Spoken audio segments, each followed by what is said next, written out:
మనోహరి పార్కింగ్లో ఉండగా బాగి కోపంగా మనోహరి దగ్గరికి వచ్చి విసురుగా మనోహరి చెంప పగలగొడుతుంది. మనోహరి షాక్ అయి చూస్తూ ఉంటుంది బాగిని. ఆకాష్ని కిడ్నాప్ చేసింది రణ్వీరే కదా అని అనగానే మనోహరి షాక్ అయి బాగి వైపు అలా చూస్తూ ఉండిపోతుంది. నీ కూతురి కోసం ఆకాష్ని కిడ్నాప్ చెయ్యమని రణ్వీర్కి నువ్వే ఐడియా ఇచ్చావు కదా అని బాగి నిలదీస్తూ ఉంటుంది మనోహరిని. మరోవైపు ఆకాష్కి ఆక్సిజన్ మాస్క్ పెట్టి రణ్వీర్ కార్లో తీసుకెళ్తూ ఉంటాడు.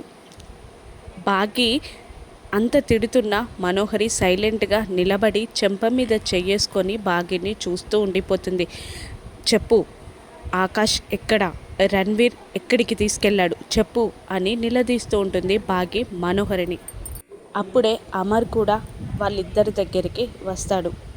ఆకాష్కి ఏదైనా ప్రమాదమా, 4th డోస్ వేసే లోపు అమర్ బాగి ఆకాష్ని కాపాడుకోగలరా?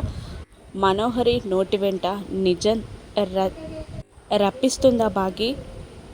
ఆకాష్ని రణ్వీర్ ఎక్కడ దాచిపెట్టాడో అమర్ బాగి ఎలా కనిపెడతారో, ఎలా కాపాడుతారో రానున్న ఎపిసోడ్స్లో చూద్దాం. Thank you for watching.